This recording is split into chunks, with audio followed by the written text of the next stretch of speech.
Order! Order! You are an incorrigible delinquent at times. Behave yourself, man!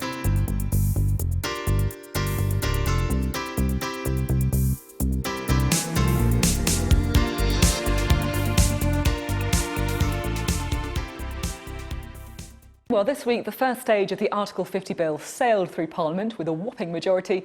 At times like this, it's easy to forget that 48% of the country did vote to stay in the European Union.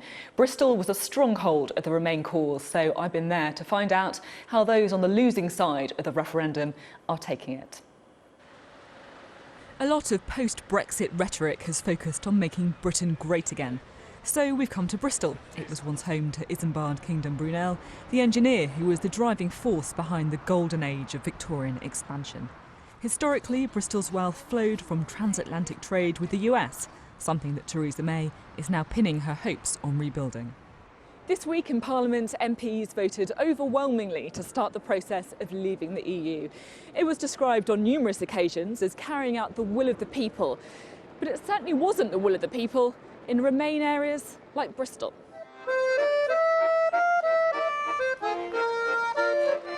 What are your views about leaving the EU?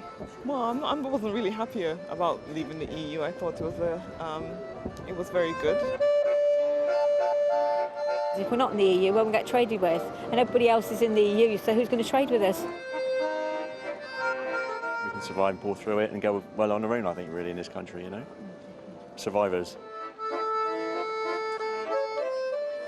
You got that, Chris? 50% going to Europe. Got to keep the single market open. On the eve of the Brexit vote last June, David Cameron and other high-profile members of the Remain campaign visited this Bristol business to argue their case to what turned out to be a receptive audience. 8 months on, we caught up with the managing director to see how he was getting on. The business was established in 1936, and then by my grandfather.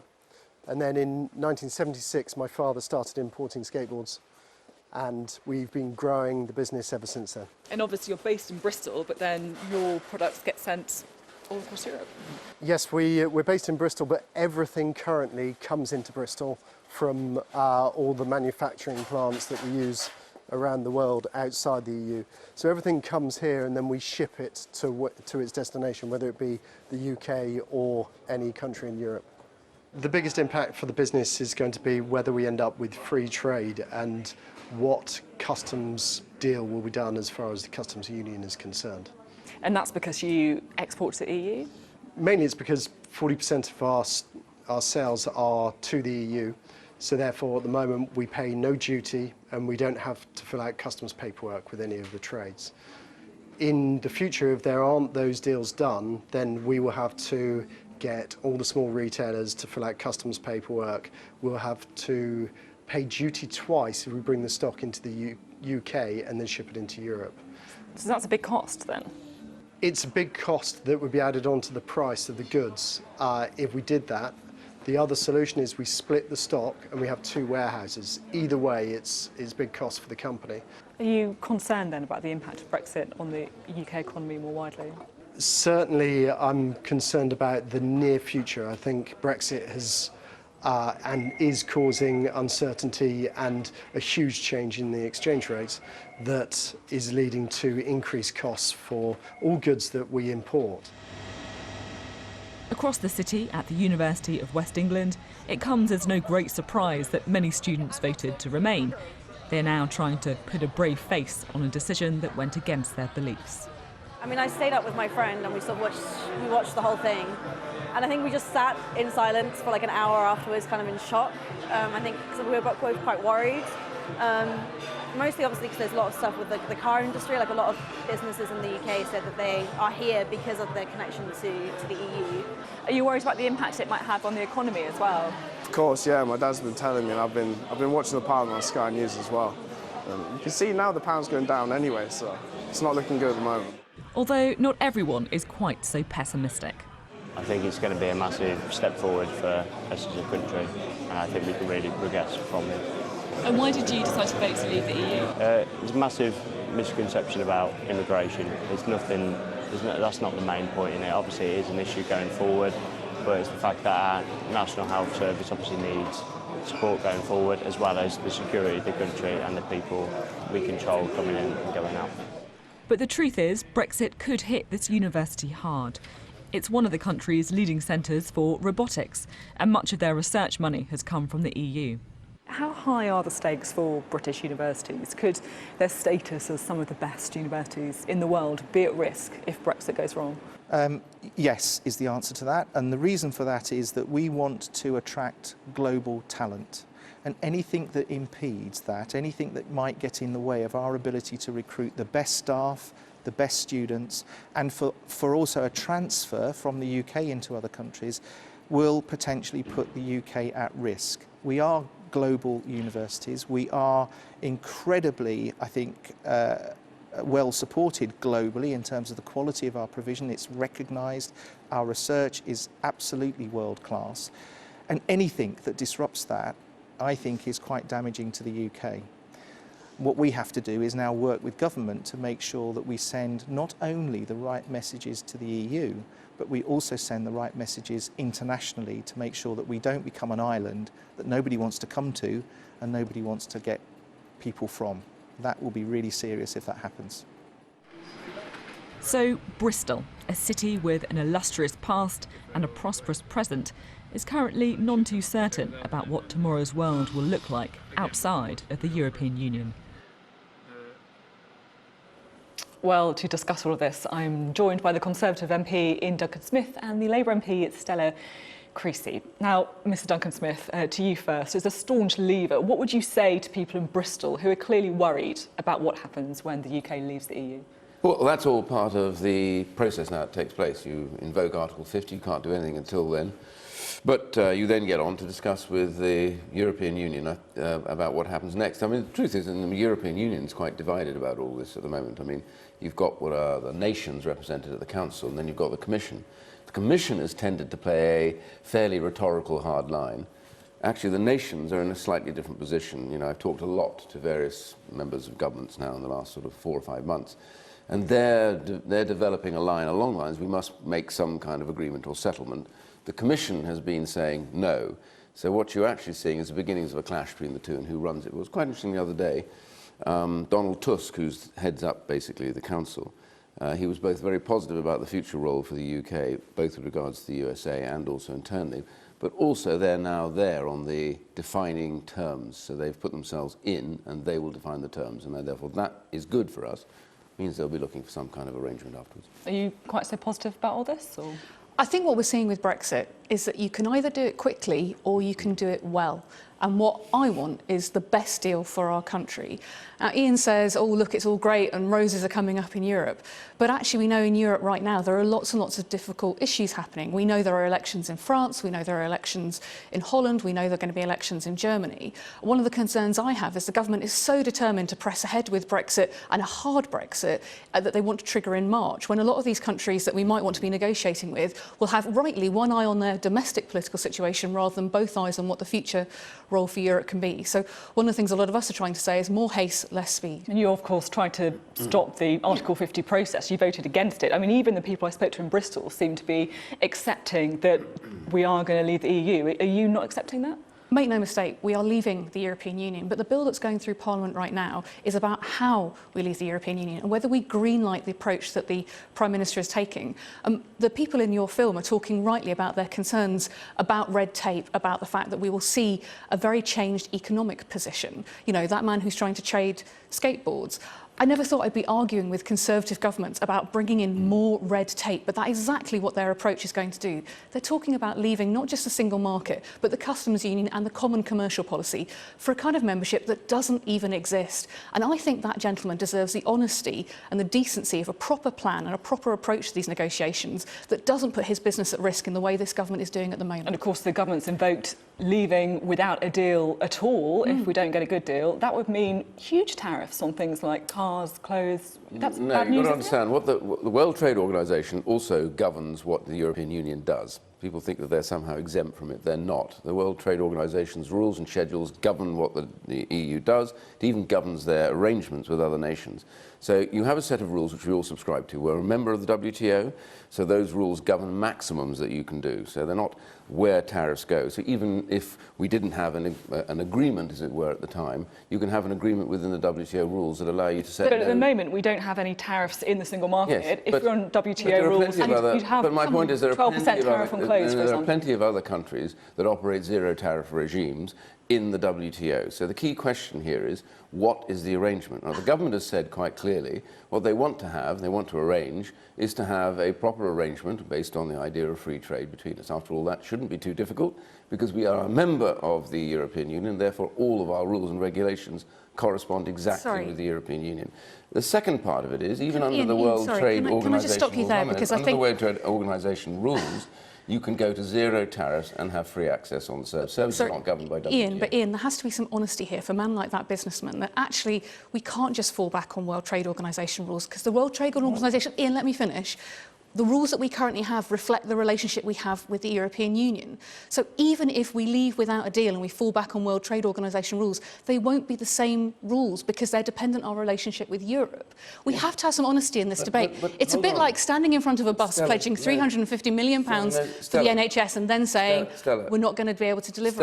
You've admitted, and I've admitted... The rules admit this, though, don't they? Our relationship with the World Trade Organization is dependent on our relationship with Europe, isn't it? So when we leave the European Union, our relationship with the World Trade Organization will also change, won't it? No.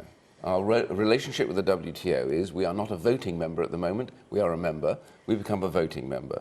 And that actually gives our tariffs for the World Trade Organization dependent on being part of the European Union? No, yes or no? The European Union they deal... Are, Ian. No, the European Union deal is a customs union. Inside that border, you set the same tariffs for external trade. Are our tariffs with the World Trade Organization at the moment dependent on also being part of the European Union? No, we have a deal with the European Union as a member. Right, of the World Trade Organization. But hold on a second. You've said you agree and accept we're leaving. If we're leaving, then that means leaving that organisation. You know, they're not going to want us to stay in the single market because you have to come under European law and you have to accept the common tariffs. We're not going to do that because we want to set trade So the question we're facing now for the man in that film is giving him some confidence about what he faced. I might have to break up this argument here. I have a sense that you're not going to agree over this particular issue. How about Parliament having a say, or more of a say than it's had already? The whole point of the referendum campaign, or a big point of it, was all about parliamentary sovereignty. So surely you must welcome Parliament having more scrutiny. Yeah, there'll be tons of scrutiny. There are two elements to this. The first is that the government will continually come back. They've committed to that. The second thing is that they're going to have another bill called the Repeal of the 1972 European Union Communities Act. That has everything to do with the European Union arrangements. That I'm sure that Labour Party or whatever will amend it. We'll have endless debates, endless votes. We have to get that through and repeal it before we can actually leave the European Union. So there's a huge amount of debate yet to come. The government will be held to account endlessly at the dispatch And of course, part of this debate, of course, will be about immigration. Labour is really in a bit of a difficult position on immigration, isn't it? Stella Creasy. Diane Abbott, of course, didn't turn up to that vote on Article 50. Were you disappointed where MPs like yourself had to make a very difficult decision about whether or not to vote for Article 50, not to see her going through one of the voting lobbies? Look, for a lot of us, I mean, the fact that we've only had 5 days allocated for some hugely complicated decisions and some difficult choices for, like I say, the people in your film, I just think is completely unacceptable. I mean, Ian, you had 30 days when you were looking at the Maastricht treaties. 5 days isn't good enough. So each of us had to make a decision about whether the process as well as the purpose of this bill was considered good enough to get that best deal for Britain. Now, I made a decision. I actually frankly think this is bigger than any political party. You know, it is about whether you think we're likely to get the best deal for Britain. I go back to this question again, just some honesty with people. The government's had to be pulled kicking and screaming to getting Parliament into this process. The Prime Minister spent 7 months just saying Brexit means breakfast means breakfast. You know, no wonder that gentleman in Bristol is really, really worried. Same again on this issue about whether it's EU nationals, whether it's about the role of Parliament in the deal, or even, as I say, Ian, you stood in front of those buses saying we'll get £350 million for the NHS. Great. Does that mean you're going to be backing our amendment, amendment number 11? Well, I think about that. My certain point is... So that's not a no, then? Well, you'll back our amendment? I can have a look at it, but my point is simply... That's proper parliamentary scrutiny. But this is up to the government at the end of the day. The money's there. It wouldn't be there if we were still in the European Union, which you guys voted to remain in. You wouldn't even be able to get that money back. So this debate only begins about where you place the money we get back, as to where that goes. Exactly. EU nationals, I've always been in favour of. So great. Does that mean you'll also be backing our amendments? Listen, these amendments are not relevant, really, for one good reason. This bill is solely about one limited purpose. It gives the power to the government to invoke Article 50. After that, you'll have plenty of time. You have the whole of the European Communities Repeal Act, which you can amend to hell, and that will have the debate. There'll be more debates, and the public will get sick and tired of the debates. Let me tell you something about the House of Commons. People will be fed up with these programmes in about another 6 months. This is the challenge that we They face. aren't already fed up with them at the moment. This is our only opportunity to start the negotiations right to get the best deal for Britain. So absolutely it matters how we amend this legislation. Absolutely matters that the government is trying in 167 words to take away so many fundamental rights for the British people without proper scrutiny. Stella, did you vote for the Referendum Act at all back when we had the debate? Look, we said that we should have the referendum. Well, we lost the referendum. But Keir Starmer but that doesn't mean that we're going to greenlight how you do it. Absolutely right. When you voted for that Referendum Act, you voted to give the power to the British people to say yes or no. Thank you and very then much you have to act on for coming on the show. Very lively discussion there between Ian Duncan-Smith and Stella Creasy. Thank you. I'm delighted to be joined by Caroline Lucas, the leader of the Green Party, and their only MP. We've had a lively discussion this morning about the future of the Green Belt. What is your party's position on the strip of land that shares your name? The party's position is absolutely we want to protect it, but let me say first of all that I also want to say that I do think we've got a crisis of homelessness. I think that people listening to your interview with the Minister just now are not going to feel very reassured. I'm thinking of people in my own constituency of Brighton who are desperate to be able to save up enough for a mortgage, and yet what you see is that they are paying so much in the private rented sector, 2/3 of their salary sometimes in the private rented sector. They're never going to be able to But he says the enough. thrust of what they're going to be announcing is going to be to try and put pressure on landlords and also through supply to bring rents down. Well, I didn't hear any concrete policies. No, I agree with you that we're going to have to wait for the white paper for the detail. But we absolutely need to be having what we would say is a living rent commission, which would look at how you can, over time, bring rents down. So it's not just about stopping them going higher than inflation, it's about bringing them down. Because right now... you don't think it's all about ownership, do you? Exactly not, but I also think that we need to have longer tenancies, we need to have greater security in the private rented sector, we need better quality homes in the private rented sector too. So all of that needs to be addressed at the same time as we also address the issue of, yes, building more affordable homes. The government has very cleverly redefined what affordable means. So to them it means 80% of market value. That is not affordable for most people. We want to see genuinely affordable homes that are built, and that should be the priority. Now, those who criticise the Green Party and you would say that you were champions of a referendum on Brexit and now you're not respecting the result. Well, I don't think that the Prime Minister has any mandate for the kind of extreme Brexit she is pursuing. That was not on the ballot paper. So for sure, what the ballot paper and what the referendum said was that we are going to leave the EU, but it didn't say what kind of destination we're going towards. The idea that we are leaving the single market, the customs union, losing all of our social and environmental protections, all of that was not on the ballot paper, which is why we think that she really has no mandate for what she's pursuing. But there were all sorts of warnings during the referendum that if we leave the EU, we would indeed be forced out of the single market and the customs union, and therefore, in a sense, what's happening is what people will, that's what people voted for because they were warned that's what would happen. I'm amazed about how history is being rewritten on this. I sat alongside plenty of people on the Leave campaign in many hustings where they would say, of course, you can have the Norway model, no problem at all. In other words, part of the single market but not part of the EU. So history is being rewritten on the one hand, and on the other hand, I really do think that essentially, we're seeing the single market being, going up in flames on the altar of trying to control free movement. And yet when you ask people, what they care about most, their own personal financial well-being or controlling immigration, they will say their own financial well-being. Well, given that if we're out of the single market, then all of the evidence suggests that individual financial well-being is going to go down, not up. I don't think that she has a mandate, that the Prime Minister has a mandate for the kind of Brexit she is pursuing. That's why we would like to see... When you say... OK, I understand the point you're making, but does that mean for you that there should be a second referendum? Yes, I would call it a ratification referendum rather than a second referendum, because what we're not talking about is simply rerunning the first referendum. It's clear that people have said that they want to leave, but they haven't said But do you think where there are they want to go to. circumstances in which we could stay in the European Union? Do you think there are circumstances where that result could be overturned? If things get as horrendous as some people suggest they might over the next 2 years, I think it's right and proper that people have a say on that. But essentially, that's not what I'm trying to do. I'm not trying to bring that in through the back door. I'm saying that if Theresa May is as confident as she tells us that she is, that she's going to be able to get a good deal, then why should she be afraid of putting that in front of the people again? You know, this was all done on the basis of saying, you know, take back control. Well, let's make sure that people have control again to make sure they're happy with whatever kind of Brexit she comes up with. Now, the big divisions in British politics at the moment don't seem to be between parties. They seem to be on this issue, remain or leave, or however you now want to characterise it in the current circumstances. There's a lot of talk of a progressive alliance in Stoke, for example, in this by-election that's coming up. Would you be open to, you know, when it comes to fighting by-elections, and in particular this by-election, forming an entente, for example, with the Labour Party and only running a single candidate?